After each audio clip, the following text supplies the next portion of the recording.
नमस्कार दोस्तों। बच्चों, जो बिहार में प्रखंड सांख्यिकी अधिकारी की जो वैकेंसी आई हुई है, उसकी जो ऑनलाइन फॉर्म भरा जाना है बच्चों, 1 तारीख से भरा जाना है। 1 तारीख से लेकर 19 तारीख तक आप लोगों का ये फॉर्म फिल होना है। ठीक है, 19/4/2025 तक आप लोगों का इसका फॉर्म फिल होना है। लेकिन सभी बच्चों के मन में एक कन्फ्यूजन ये आ रही है, सर हमने बीटेक किया है, सर हमने कॉमर्स किया है, सर हमने ये किया है, हमने वो किया है, क्या हम इसको क्या हम इस फॉर्म को फिल कर सकते हैं कि नहीं कर सकते हैं। ठीक है, सबसे ज़्यादा बच्चों के मन में अभी भी यही है। ठीक है, हमने पहले भी वीडियो बना के डाली, सबसे ज़्यादा बच्चों को यही कमेंट आ रहे थे, सर हमने ये वाली डिग्री किया है तो क्या हम एलिजिबल हैं, सर हमने बीटेक किया है तो क्या हम एलिजिबल है। ठीक है, तो हम आपको बिल्कुल संपूर्ण जानकारी देंगे, बिल्कुल कम शब्दों में देंगे और एक बार में आप सारी चीज़ें समझ जाओगे। ठीक है, तो बाकी पूरा तो हम एक वीडियो बना चुके हैं, तो पूरी जानकारी की जरूरत नहीं है। खाली आपको जो ग्रेजुएशन में योग्यता मांगी हुई है स्नातक में, वो क्या है देखो, ध्यान से समझ लो। इसमें क्या माना गया जैसे कौन कौन से विषय होना चाहिए, अर्थशास्त्र यानी इकोनॉमिक्स, गणित यानी कि मैथ, सांख्यिकी यानी कि स्टैटिक्स।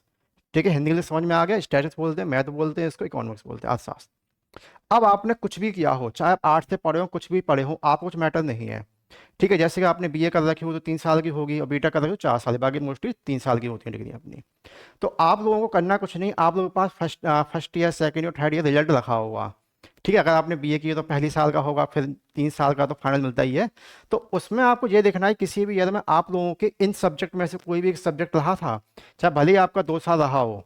ठीक है ना, सबसे डिग्री के तौर पे चाहे भले ही वो 2 साल रहा हो, आपने कोई भी डिग्री की हो, चाहे बीटेक कर रखी हो, बीकॉम किया हो, बीएस कुछ भी किया हो, कुछ भी। ठीक है, डिग्री कुछ भी किया हो स्नातक ग्रेजुएशन में आपने, उसमें से ये 3 सब्जेक्ट में से कोई भी एक सब्जेक्ट का पेपर आपने दिया हो, बस इतना काम करना, इससे ज़्यादा कुछ भी नहीं है। आप कोई भी डिग्री की हो, उससे कोई मैटर ही नहीं कर रहा है। आप बोलो सर ने बीटेक किया, क्या हम डाल सकते हैं? भाई बीटेक किया होगा तो आपने मैथ का एग्जाम भी तो दिया होगा, रिजल्ट होगा आपके पास, फर्स्ट ईयर का होगा, सेकंड ईयर, थर्ड ईयर, सबके रिजल्ट रखे होंगे। उसमें मैच कर लो, क्या इन 3 सब्जेक्ट में से कोई भी एक सब्जेक्ट का पेपर हमने क्या दिया है? जो भी हमने ग्रेजुएशन किया है उसमें भले 2 साल रहा हो चाहे 3 साल, कोई मैटर नहीं करता। ठीक है, बस ये सब्जेक्ट उसमें होना चाहिए। ग्रेजुएशन की आपकी कोई भी डिग्री हो, मैटर नहीं करती है, बस ये सब्जेक्ट होना चाहिए। और इससे ज़्यादा कुछ भी आपको परेशान होने की जरूरत नहीं है, ना ही इसके बाद आपको कोई भी वीडियो देखने की जरूरत पड़ेगी। ठीक है, 1 तारीख से आपका फॉर्म फिल होना है, तो आराम से जाओ, अभी टाइम है, तो रिजल्ट रखा होगा आपके पास, फाइल में लगा हुआ, तो उसको जाके खोलो और देख लो। जो भी आपने ग्रेजुएशन किया है, कुछ भी हो, बीएससी, बीए, बीकॉम, बीटेक, कुछ भी हो, उसमें बस किसी भी ईयर में आपने ये पेपर दिया हो, बस ये सब्जेक्ट का पेपर आपने दिया हो, और आप इस फॉर्म को फिल करने में एलिजिबल हो। उम्मीद करेंगे अब आपको छोटी सी जानकारी थी, समझ में आ गई होगी। किसी के मन में अगर अभी भी कोई भी दुविधा है तो कमेंट करके पूछ लेना, हम जवाब आपको वहाँ पे दे देंगे। धन्यवाद।